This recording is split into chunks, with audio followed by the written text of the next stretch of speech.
नमस्कार दोस्तों, हम लेकर आ चुके हैं आप लोगों के लिए सुबह की सभी ताजा और बड़ी खबरें। खबरों में आगे बढ़ने से पहले हमें कमेंट बॉक्स में जरूर बताएं कि आप किस देश या शहर से हमारी खबर को देख रहे हैं। असदुद्दीन ओवैसी ने योगी पर भड़ास निकाली, कहा कि गुंडे मवाली हमारी बहन बेटियों का मजाक उड़ा रहे हैं, उन पर भद्दी टिप्पणियां कर रहे हैं, लेकिन उत्तर प्रदेश की सरकार इन पर कोई एक्शन नहीं ले रही है। इकरा हसन पर अब एक पंडित ने उल जलूल बात कह दी, जिसके बाद ओवैसी ने भड़ास निकाली। उसका कहना था कि इकरा हसन को गुर्जर से शादी कर लेनी चाहिए, वरना उनके समाज में 3 तलाक और हलाला होता है। इसी को लेकर ओवैसी ने भड़ास निकाली। ओवैसी ने कहा कि कहीं बजरंग दल के गुंडे मुसलमानों को टारगेट बना रहे हैं, तो कहीं ऐसे पंगा पंडित हमारी बहन बेटियों के लिए आपत्तिजनक शब्दों का इस्तेमाल कर रहे हैं। उन्होंने कहा कि इसके ऊपर कार्रवाई होनी चाहिए, और अगर कार्रवाई नहीं हुई तो ये बात कर रहे हैं, तो कहीं बजरंग दल के गुंडे मुसलमानों का इस्तेमाल कर रहे हैं, हम एक्शन लेंगे। आपको बता दें कि इकरा हसन पर ऐसी भद्दी टिप्पणी करने का मामला फूल पकड़ चुका है, और लोग कह रहे हैं कि ऐसे पंगा पंडितों को तुरंत गिरफ्तार कर लेना चाहिए, जो महिलाओं का सम्मान नहीं करते। इन लोगों ने हलाला को एक निशाना बना रखा है, जबकि दोस्तों मुस्लिम समाज में हर कोई हलाला नहीं करता। असदुद्दीन ओवैसी ने कहा कि मुस्लिम समाज को बदनाम करने के लिए कभी बुर्का पहनकर हिंदू लड़कियों को डांस कराया जाता है, तो कभी मुस्लिम महिलाओं पर ऐसी भद्दी टिप्पणियां की जाती हैं। ओवैसी ने कहा कि ऐसे लोगों को भाजपा ने खुली छूट दे रखी है। बुर्का पहनकर हिंदू लड़कियों को डांस कराया जाता है, तो कभी मुस्लिम महिलाओं पर ऐसी भद्दी टिप्पणियां की जाती हैं, जो देश में नफरत फैलाने का काम कर रहे हैं और मुस्लिम समुदाय को टारगेट कर रहे हैं। मोहम्मद दीपक के समर्थन में उतरे इमरान प्रतापगढ़ी। इमरान प्रतापगढ़ी बोले कि उन लोगों के ऊपर कब रोक लगेगी जो लोग हिंदू मुसलमान कर रहे हैं। दरअसल आपको बता दें कि अब देहरादून पुलिस ने मोहम्मद दीपक से मिलने पर रोक लगा दी है। इसके बाद इमरान प्रतापगढ़ी ने भड़ास निकाली। उनका कहना है कि यह लोकतंत्र की हत्या है। दरअसल मोहम्मद दीपक का वीडियो सोशल मीडिया पर वायरल हो रहा है। दोस्तों, पुलिस का सारा सच मोहम्मद दीपक अपने इंटरव्यू में बता रहे हैं कि उन्हें सपोर्ट नहीं मिल रहा और पुलिस बजरंग दल के गुंडों का साथ दे रही है। पुलिस ने उनके ऊपर झूठी FIR भी दर्ज कर ली, जिसके बाद दोस्तों जमकर हंगामा मचा हुआ है, और इसी को लेकर अब इमरान प्रतापगढ़ी ने भड़ास निकाली है। उनका साफ कहना है कि इस तरीके से किसी पर रोक लगाना या फिर मीडिया को नहीं जाने देना, यह बताता है कि सरकार नाकाम है गुंडे वालियों को संभालने में, क्योंकि दोस्तों पुलिस खुद बजरंग दल के गुंडों को दीपक तक लेकर गई थी। साफ दिख रहा है कि पुलिस आराम से आगे आगे चल रही है और बजरंग दल के गुंडे नारेबाजी करते हुए पीछे पीछे चल रहे हैं, गालियां देते हुए दीपक मोहम्मद के लोगों या दीपक कुमार खेड़ी के ऊपर। जाहिर सी बात है, जब पुलिस ही इन चीजों का साथ दे रही है गुंडागर्दी करने में, तो फिर वे डरेंगे क्यों दोस्तों? वरना एक थप्पड़ के लिए लोग डर जाते हैं, एक थप्पड़ पर जाए तो नीचे पड़े हुए मिलते। उत्तर प्रदेश से एक बड़ी खबर सामने आई है, जहां कैराना की सांसद इकरा हसन को लेकर एक संत के बयान ने राजनीतिक और सामाजिक हलकों में हलचल मचा दी है। बताया जा रहा है कि शामली जिले के कंडेला गांव में आयोजित एक बड़े धार्मिक सम्मेलन के मंच से संत राम विशाल दास ने सार्वजनिक रूप से इकरा हसन पर टिप्पणी कर दी, जिसके बाद यह मामला तेजी से चर्चा में आ गया। अपने भाषण के दौरान संत ने चुनावी समय का जिक्र करते हुए कहा कि जब इकरा हसन गुर्जर समाज के बीच वोट मांगने गई थी, तो उन्होंने खुद को उस समाज की बेटी बताया था। इसी बात को लेकर संत ने सवाल उठाया कि क्या यह भाईचारा सिर्फ वोट तक सीमित है या सामाजिक रिश्तों में भी दिखाई देगा। उन्होंने आगे कहा कि यदि इकरा हसन खुद को गुर्जर मानती हैं, तो उन्हें कंडेला के किसी गुर्जर युवक से विवाह कर लेना चाहिए। इतना ही नहीं, उन्होंने यह भी टिप्पणी की कि अगर वह हिंदू गुर्जर से शादी कर लेंगी तो 3 तलाक और हलाला जैसी समस्याओं से बच सकती हैं। उनके इस बयान को कई लोगों ने निजी जीवन में दखल और एक महिला जनप्रतिनिधि के प्रति असम्मानजनक बताया है। करीब 51 सेकंड का यह वीडियो सोशल मीडिया पर वायरल होते ही प्रतिक्रियाओं की बाढ़ आ गई। एक तरफ जहां कुछ लोग इस बयान का समर्थन करते नजर आए, वहीं बड़ी संख्या में लोगों ने इसे आपत्तिजनक बताते हुए कड़ी आलोचना की। राजनीतिक गलियारों में भी इस बयान को लेकर नाराजगी देखने को मिली और इसे महिलाओं के सम्मान के खिलाफ बताया गया। बताया जा रहा है कि यह बयान 31 जनवरी के कार्यक्रम का है और इसके सामने आने के बाद क्षेत्रीय राजनीति में गर्माहट बढ़ गई है।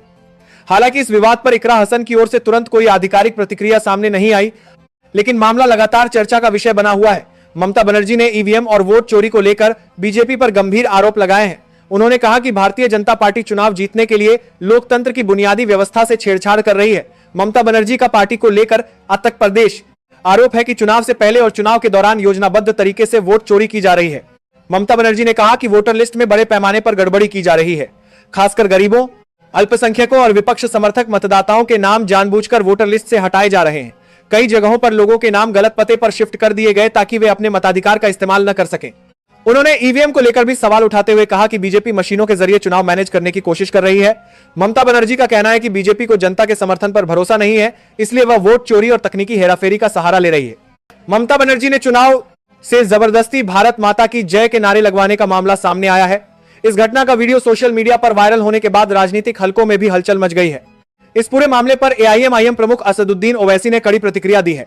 ओवैसी ने कहा कि किसी भी नागरिक को उसकी मर्जी के खिलाफ नारा लगवाना पूरी तरह से गैर कानूनी और असंवैधानिक है। उन्होंने कहा कि देशभक्ति का मतलब यह नहीं होता कि आप किसी महिला या किसी अल्पसंख्यक को डराकर धमकाकर कुछ बोलने के लिए मजबूर करें।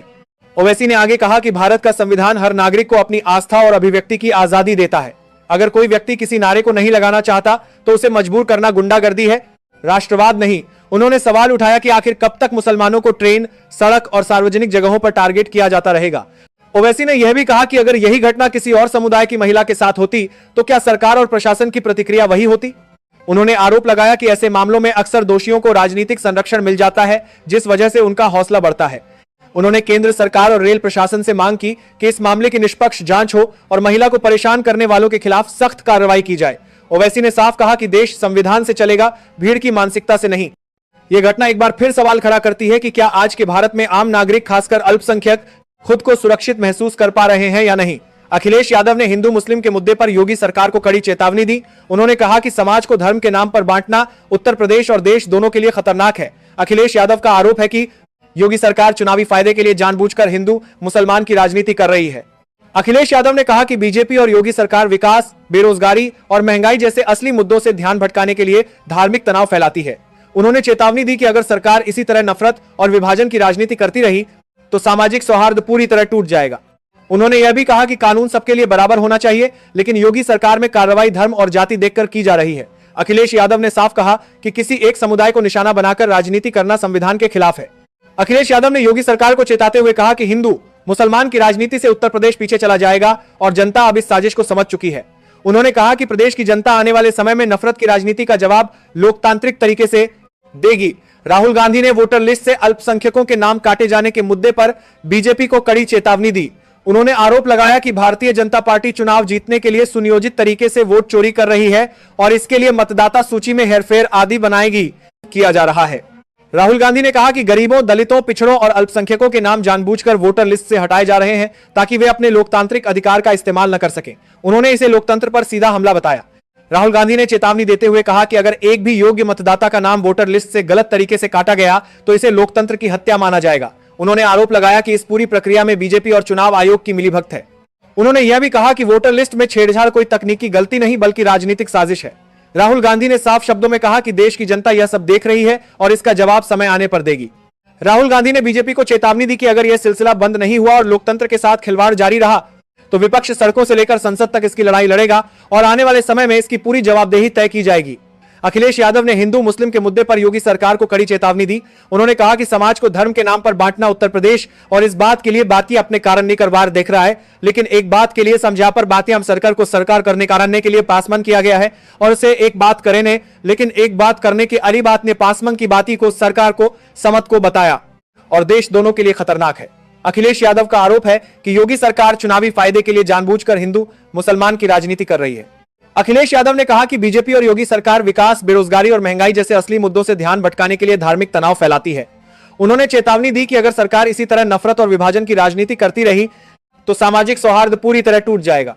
उन्होंने यह भी कहा कि कानून सबके लिए बराबर होना चाहिए, लेकिन योगी सरकार में कार्रवाई धर्म और जाति देखकर की जा रही है। अखिलेश यादव ने साफ कहा कि किसी एक समुदाय को निशाना बनाकर राजनीति करना संविधान के खिलाफ है। दोनों के साफकार भारती में बात करते हैं कि कानून सबके लिए कार्रवाई धर्म और जाति देखकर की जा रही है। जी हां, प्रामत नतीज सर। अखिलेश यादव ने योगी सरकार को चेताते हुए कहा कि हिंदू